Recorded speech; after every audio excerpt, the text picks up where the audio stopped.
This is chapter 2, which is our human movement system or human movement science that we're going to talk about, and basically breaking down how everything moves. It's a quick venture into some kinesiology, a little bit of motor learning, a little bit of motor control, just a simplistic version of the anatomy component of everything. So we're going to go through and just kind of touch base on all of these because this is not something that we cover in great detail, but rather something that has been established from previous, personal training information, or it's been established from previous information during class time or anything like that. So this is more of a follow-up to that, so we can kind of go through and just kind of get reacquainted with some of the terms that we've been working with over the last few years, especially during our associate level stuff.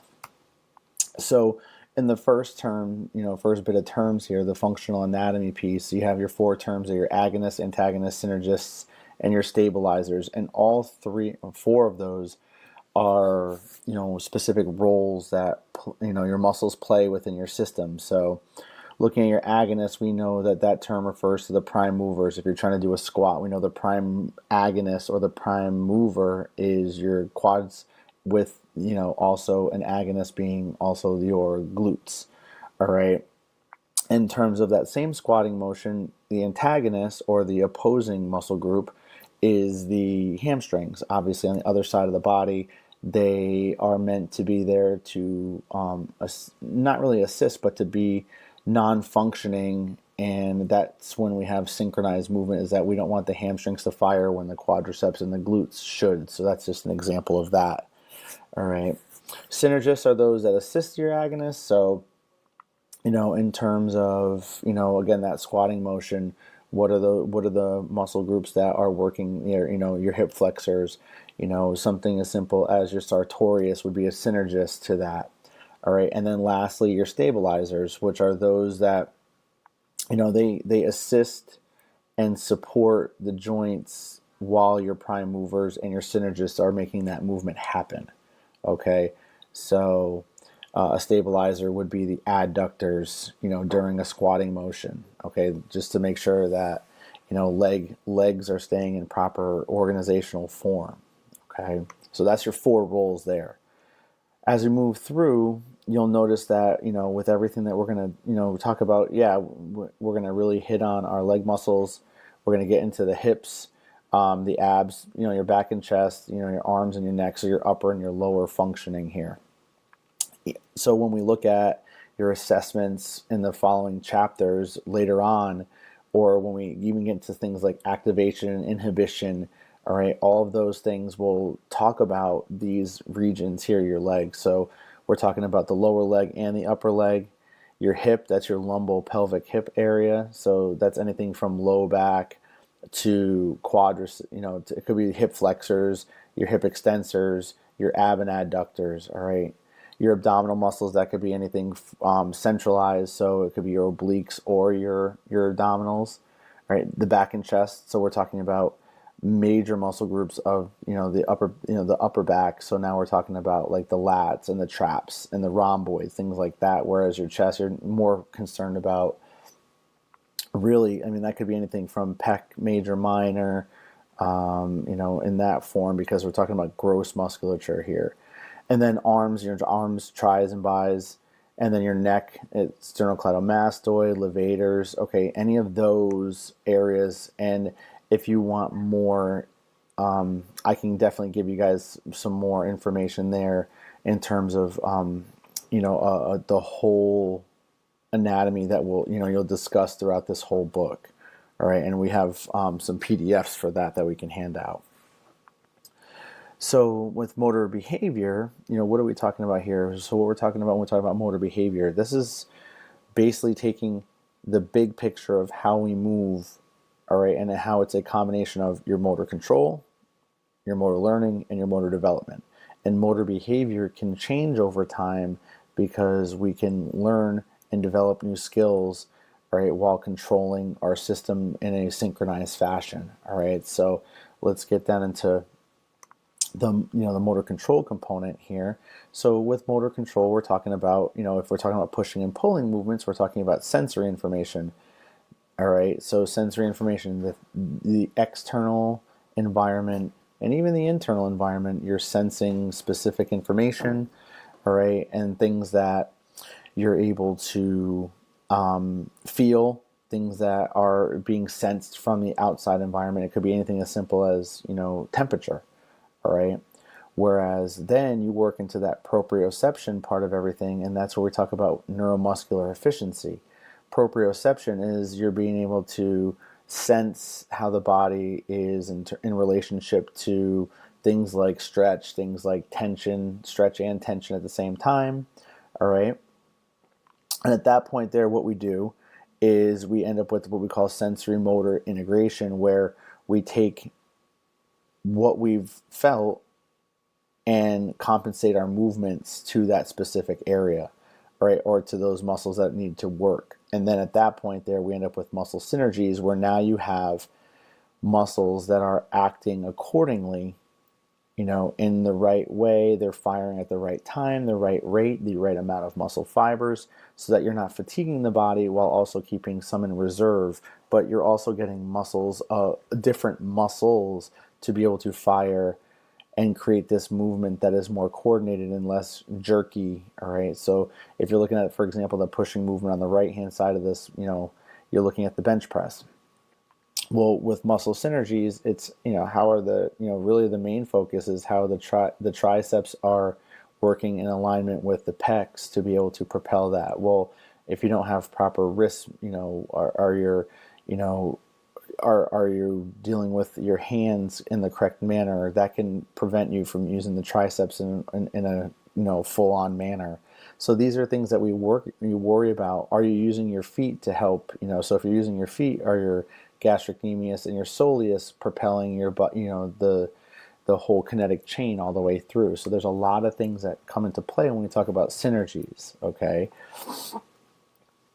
And then from there, what we talk about is how, with motor learning and development, is you end up, with that motor control, those 4 components of the motor control piece. You're going to then have motor learning, where now you're getting feedback from both internal and external environments, and your body knows how to adjust based on results and performance that you've seen and the feedback that you've felt, meaning the internal is sensory feedback, and then the external, which is the augmented or movement external feedback. So your body starts to learn what feels good, and meaning, feels good and then shown through performance, okay? So, when you're working with, just say a lunge, for example, if you know that when you step down with that front foot, and if you step too narrow, that your base of support is compromised.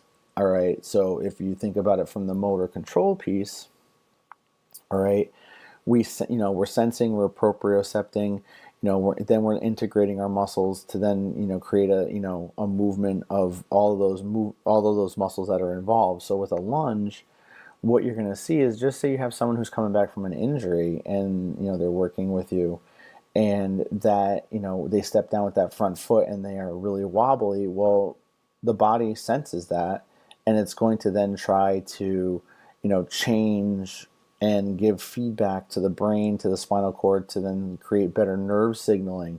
Well, over time, you're going to realize that your performance and your results are getting better the more you do it, because now sensory, and augmented feedback are ultimately becoming improved because of the movement patterns of your muscle synergies, and you start to feel that.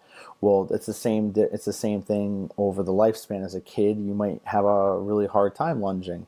Then as an adult, you realize that a lunge is a pretty easy task. And then as you fade into, older adulthood, that lunge starts to kind of revert to what you were as a child, where it becomes more challenging again. Well, motor learning is all part of that process as you go through the age spectrum as well. So that's part of it that you also can understand, is, to go along with that. All right. So then what happens here is, you've understood, okay, so we got some functional anatomy. We understand the motor portion of it, nervous system and muscle system integration and how that works hand in hand to create better motor behavior. Well, what happens with muscles? All right, well, muscles end up with what we call a length tension relationship, whereas, this is the one part right here that we don't really want to kind of take into play. So if we look, at our, the term here, if we look down here at, muscle imbalances, in this manner right in here,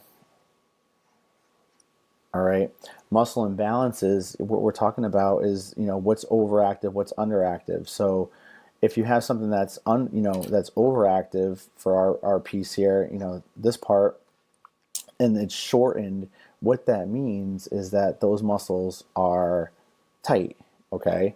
So, with an overactive muscle, if it's tight, that means that we have to stretch it out, okay? If it's shortened constantly, that means it's overactive, means it's being contracted when it's not supposed to.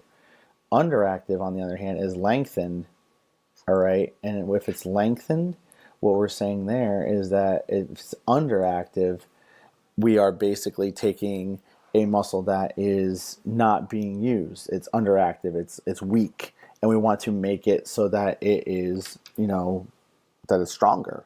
All right, well, the problem with that is that it creates these muscle imbalances, which then throws off this term over here.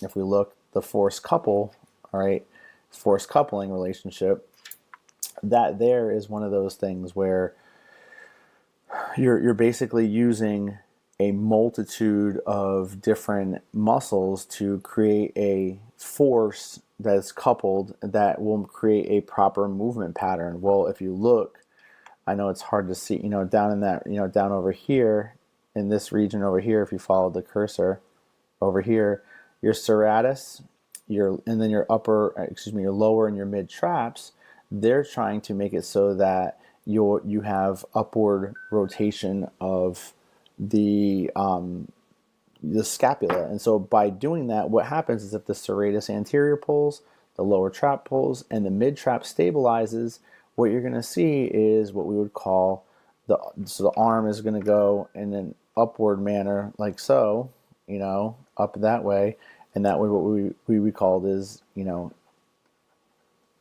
ABD, or abduction. Okay, and that's really what we're trying to see there.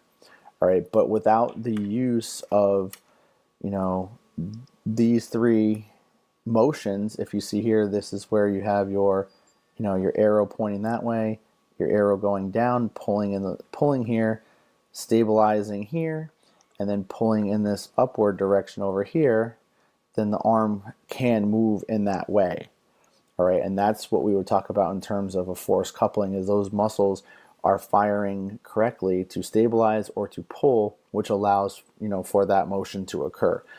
Now, if you have muscular imbalance of any of those, if one of those is tight, well, we're going to have either a very challenging movement, okay, or we're going to end up having, we're going to have a really challenging movement, or what we're going to end up with is a really bad movement pattern. So this right here, for our muscular imbalances here, we have to be very careful of that and make sure that ultimately, we don't, those cannot go on for so long, because that's that cumulative effect of injury that can occur at that point. All right. So then we kind of talked about the RI model in the chapter 1, which is the regional interdependence model. But when we look at it, so when we look at everything here, we showed that there is this connection point between our human movement system. All right, so what we have to understand here is that for optimal, neuromuscular efficiency, as we would say, and if we kind of, build this up a little bit more. So if we open, let's see if we can pull this. There we go, a little bit bigger of a visual. If we look at everything, with optimal neuromuscular efficiency, if we have proper posture, okay, if we have posture meaning, are we in proper alignment? Are we, if we were to take and look at our system, which will show in the assessment and how to assess, body functioning and or body image in terms of, a string line, are we in alignment? Well, if any point we're out, well, that's going to create things like length tension relationship changes. It's going to change how our muscles force couple together, and therefore it's going to end up with, an orthokinematic problem that will occur and it won't be optimal. We'll then look at structural efficiency, all right, and look at how, if posture is broken down, well, where are we structurally broken down? What area? Or do we have a forward head tilt, things like that? Do we have shoulders that are set back too far? Well, what's causing that? And we can go from there. And then lastly, functional efficiency, where, with movement there, are we, with our movement, are we able to see that? So ultimately what we have to understand is that without, this regional interdependence model, you have these three things that are missing in terms of your, postural and structural and, your postural, component, your structural and your functional efficiency. You end up with something that really creates bad kinetic chain movements. And then this is no longer, you're not what we would then call optimally neuromuscular efficient. Okay. So that's an inappropriate concern at that point. So we're always going to be assessing for that. We're always going to be looking for that. The professional has to understand that there's way more to it than just that. Okay. So when we look at our local, muscular system, all right, and we break down everything, what we want to see here is that, for our sake, we want to see that, these muscles are supporting everything that we're going to be doing. Okay. And so for our sake, when we look at everything, our local muscular system here, all right, we're talking about the transverse,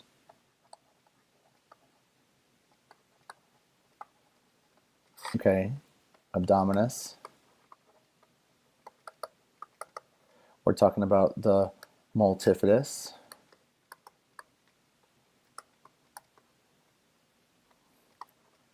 We're talking about the internal obliques, the psoas, our diaphragm, so our breathing musculature, and then our, what we would call our pelvic floor muscles, okay? Those are all part of that. So these are the 5 regions now. 1, 2, 3, 6, my bad, 4, 5, and then the pelvic floor muscles are more than that. But those are primarily type 1 muscles, okay? They are, so if there's slow twitch, we know that they are, so just to kind of, hash it out, slow twitch, we're talking about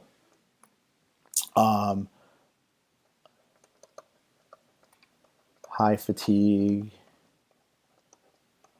resistant at that point, okay? Which means that they are not going to get, tired as quickly. So that's really one of the good things there. So if our local musculature, system is all about making sure that we stay stable, then ultimately what we're saying there is that we don't want these muscles to fatigue out, and our body is already made for that purpose. All right. So those are the muscles that we have. The muscle fiber types are slow twitch, and what is their main, issue is to, have joint support. All right. One of the examples there is the drawing in maneuver. Well, that's this right here, your diaphragm completely. All right.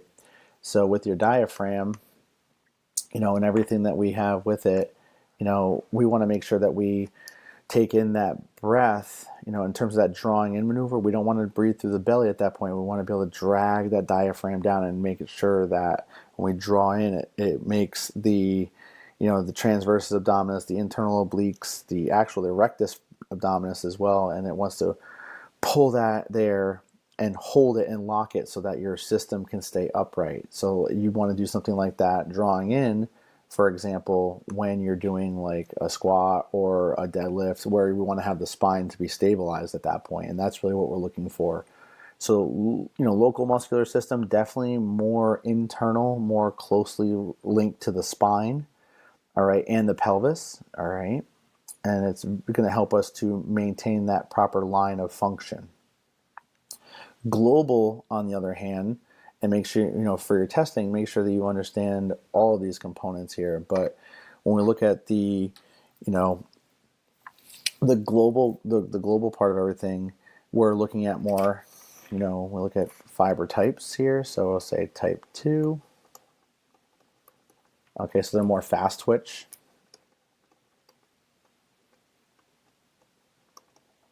In nature, okay? So we're looking at things like the different subsystems here, like it says the deep longitudinal, the posterior oblique, the anterior oblique, all right, and the lateral subsystems, and those are the areas that we are going to be, that are going to be of concern. So those 4 subsystems will ultimately be able to give us proper movement, more so than it's going to be more about the stabilization component of everything. All right. So what we're looking at here is proper chain functions. All right. They're more about making sure that it's large muscles that are firing to create better movement, but also still to stabilize at the same time. Okay. So local meaning more internal, more supportive, whereas, and again, more, joint supportive for, and obviously we talk about the trunk and everything like that. But then here we're talking more about, like I said, the more movement component of everything. So anything from quads and hamstrings to lats to glutes, all right, anything along those lines. All right, so if you look here, if you look at your deep longitudinal, you can see biceps femoris, peroneals, your tibialis anterior, tibialis posterior. All right, those are all part of that deep longitudinal. All right, whereas your posterior oblique, you'll see here that your posterior side point is your lats, what we call your thoracolumbar fascia, which is the fascia that holds together the components of your lats down into your pelvic region, into your your SI joint. And then your glutes are also part of that posterior oblique as well, more side-based, all right? For your deep longitudinal, though, these are just part of it. But if we look, we have your erectors. That's all part of it.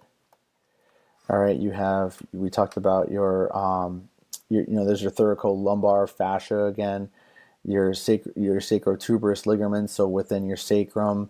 We talked about your biceps femoris, your tibialis anterior, and then your peroneal, or what we call your fibularis longus. So that's more, even though that's more oblique or more lateral, it's still part of that deep longitudinal, long subsystem, okay? And then, we talked about the glutes, we talked about the lats and the thoracolumbar. That's all part of, any proper movement. And then again, the lats, if they're too tight, they can cause spinal deviation. The glutes, they can cause, your hips to be disrupted. So there's many different reasons why, even though they're larger muscle groups, that this is happening, okay? Getting down to your anterior obliques, so more front side, internal and external obliques. You're looking at your adductor complex. So if we look down, for the body purpose here, your adductors all falling in, these regions right in here. All right, internal, the more medial side of your leg. All right, and then your hip external rotators. So things even like your glute medius could be some part of that. Your TFL, those are all part of that as well. And then your lateral subsystem. Again, there's your glute medius as well. Your TFL. Your adductors, again, more internal at that point as well. And then also your quadratus lumborum, or your QL, lower back musculature. And if you look, this is the one that a lot of people experience with their low back pain right in this region here. I don't know why it should be drawn out, but it's not. So, so we want to make sure that, these are staying in optimal health as well. But yeah, your QL, that's usually something that really fires up when you're having that low back pain. All right, so again, your 4 subsystems.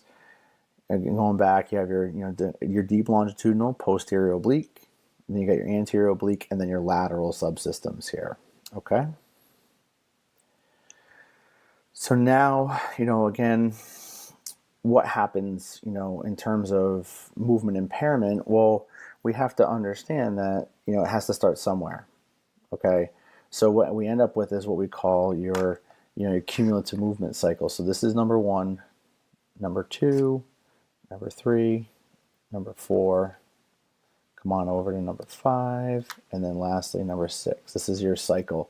With tissue trauma leads to inflammation, which leads to involuntary muscle spasms, which then leads into the adhesions that form on your muscle groups. At that point, if those adhesions are not taken care of, that can lead to what we call altered neuromuscular control. And then over time, this is with time, leads to muscular imbalance. All right. And this is pretty predictable. So what happens here, though, is that this will then slide right back up into here, and you'll end up with higher levels of tissue trauma. So you'll end up with more inflammation. You'll end up with more muscle spasms, more adhesion. So you can see, and then over time, so then it comes back here again, and then you're like, oh, look at that. More trauma again, because you just keep getting worse and worse and worse. And then you hurt more and more and more. So you have to be able to find a way to take this tissue trauma and try to work on steps 3 and 4 here so that you can work with that, okay? And understand that, muscle spasms can occur, but that's if we don't take care of the inflammation, and then at a greater distance. And then ultimately what we're saying here is that if the adhesions form, how can we break down those adhesions so they don't change our movement patterns? All right. So again, with that, with movement impairment, some of the terms we want to discuss is, again, static malalignments here. What we're talking about is what we call pattern overload. With pattern overload, that's, repetitive aspects that we work with. Okay, you end up with altered muscle recruitment. And at that point there, what that includes is things like what we call altered reciprocal inhibition and synergistic dominance. So when we talk about muscle recruitment, synergistic dominance, we don't want our quads to be the most dominant, upper portion of our leg that we can. We don't want to have, the hamstrings be the dominant one. What we don't want to have are, if we're doing a squat, we don't want to have our hamstrings be the dominant, muscle group called upon, because the quads aren't strong enough. All right. And then when you end up with that would be synergistic dominance, where, or even as so much as so if you said, oh, well, the adductors are taking over and they're becoming synergistically dominant, what that means is that you're going to start seeing a bowing in of the knees, because those muscles are firing way more than your quads and your glutes are to be able to raise you up. So now you have these, knock knees happening. All right. And then also we talked about altered reciprocal inhibition. We're basically having altered patterns of, this is what we were talking about, where when you squat, you're supposed to be calling upon the quads and the glutes. Well, if the hamstrings turn on, they're supposed to be turned off. And that's what inhibition is all about. You're supposed to have those muscles turned off at that point. So therefore you end up with bad movement, because hamstrings are firing when they're not supposed to, but they're doing it because the quads and the glutes just can't do it. So it becomes a challenge at that point. All right. So then at that point you have static malalignments. You end up with these altered muscle recruitments. So then that leads to dynamic malalignments, and that's usually with movement. All right. So if you look at a lack of flexibility as potentially the cause for that, that means that under movement constraints, you have bad patterns of movement as well. All right. So this is kind of what I was talking about when we were talking about assessing. But if you look, this line of sight right here, you can see that it, where's your checkpoints? Well, first off, when you look at the head, it's your ears, shoulders, hips, knees, and then your ankles. Okay, those are the 5 checkpoints. 1, 2, 3, 4, and 5. And if you see here, pass through the ears. All right, when it goes down, what we're looking for there is we want it to be going slightly through the shoulder, pretty much, through the hip, but then a little bit behind the knee, and then through the ankle. All right, so that's the 5 key points there, is that, if we're looking at it from that standpoint, even if we go from the floor up, ankle, slightly behind the knee, through the hip, either through the shoulder or slightly in front of it, and then right through the ear. And those are the checkpoints that we want to pay attention to. And we'll talk more about that with the assessment component there as well. All right. So the last thing, with everything, just making sure that we pay attention to those components. We want to make sure that no matter what we do, we want to take, and the more we learn about the continuum here, is that we want to be able to restore optimal movement patterns. That's the most important thing here. Remember, we cannot diagnose. Our job is to get us to get back to higher fitness levels by creating a better motor state, muscle state, nervous system state, so we have proper alignment of all those things and have coordinated movement like we're supposed to. All right. I appreciate everybody taking the time to listen. Hopefully you got something out of this. And again, you can always feel free to reach out and ask some questions. So have a great day.